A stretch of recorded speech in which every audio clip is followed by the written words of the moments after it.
Let's be honest. You've probably heard that to get rich, you need some crazy, high risk idea or a lucky crypto pick. But what if the real path, the one that actually works, is boring? Yeah, I said it.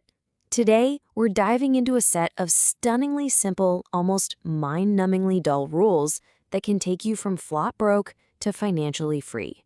So let's get into it. So, this whole idea comes from the journey of a guy named Gabe Boltz. And he puts it perfectly. It wasn't the big, crazy things that got him there. It was a bunch of boring, tiny habits. We're not talking about winning the lottery here. We're talking about the quiet, consistent work you do every single day. And you know what? That's amazing news because it means pretty much anybody can do this. All right, so if it's not about hitting the jackpot on some new stock, what is the secret? Well, the funny thing is, the secret isn't really a secret at all. It's a system. It's a set of rules that, honestly, anyone can follow if you're just willing to be a little bit different from everyone else. All right, first up, from broke to free. To really get why these rules are so incredibly powerful, you've got to see where this all started. This isn't some textbook theory, you know? This is a real deal origin story that shows what's possible when you stick with the plan. I mean, check this out. The starting point for this journey was an apartment with actual bullet holes in the trash can. Seriously.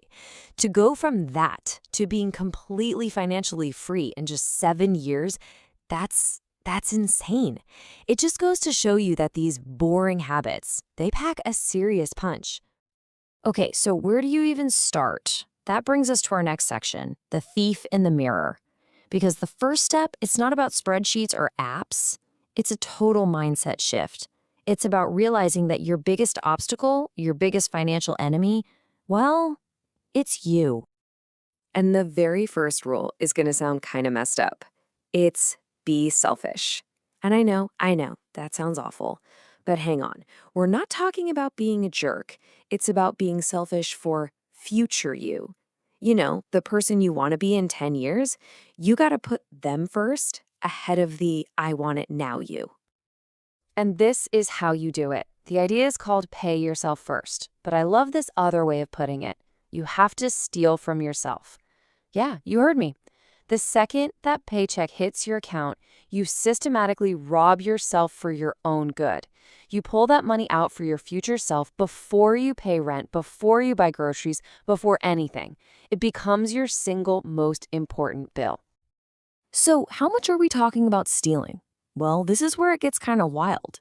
Forget the standard 10 or 15%.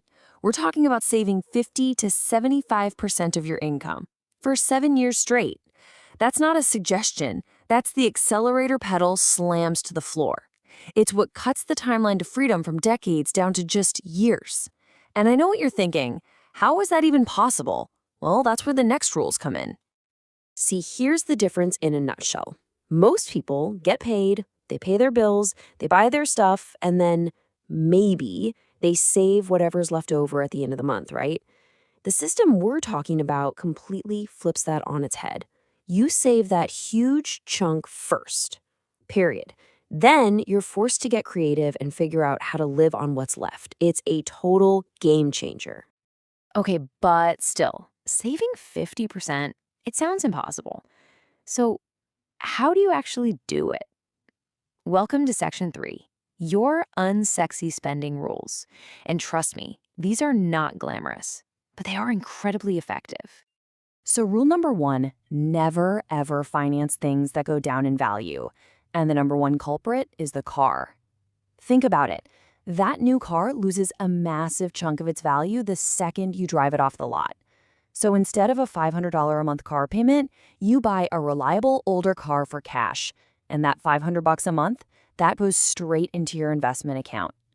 Your car payment is literally days of your life you are trading away every single month. It's a trap, plain and simple. And now for the big one. The single biggest lever you can pull to change your financial life: housing. Just because the bank says you can afford a huge house doesn't mean you should. The rule here is simple. Live in about half the house you can technically afford. By doing that, you just unlocked a massive torrent of cash every single month that you can pour directly into your Freedom Fund. And it's not just the big stuff. Look at this. Over 60% of what people buy at the supermarket are impulse buys, things they didn't plan to get. And that's not just about food, right? It's a window into how we spend money everywhere. That little, "ooh, I want that" moment. Just the simple, boring act of making a list and sticking to it, it saves an absolute fortune. So for those bigger purchases, the ones you're really tempted by, there's a super simple filter called the 10-10 rule. Before you buy it, just ask yourself 3 things. 1, will this matter in 10 days? 2, will it matter in 10 months? And 3, will this matter in 10 years? That new phone? Probably not. But an investment in yourself? Yeah, that starts to look pretty good 10 years from now. Okay, so you've got your spending on lockdown. You're saving like a machine. That's your defense. Now it's time to play offense. And that brings us to section 4, from consumer to creator. This is where you flip the script on how you use your time. Get this. The average person spends 6 hours a day just consuming content. 6 hours. That's practically a part-time job of just scrolling and watching.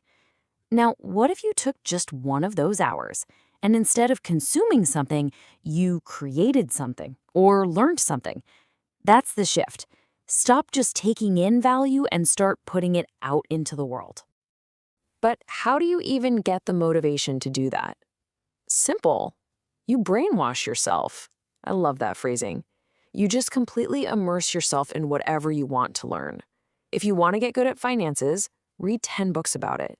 By the end, you'll be so pumped up about it, you won't be able to stop yourself from taking action. You literally reprogram your own brain. And this leads to the final piece of the offense. Look, once you've built these frugal habits, they're on autopilot.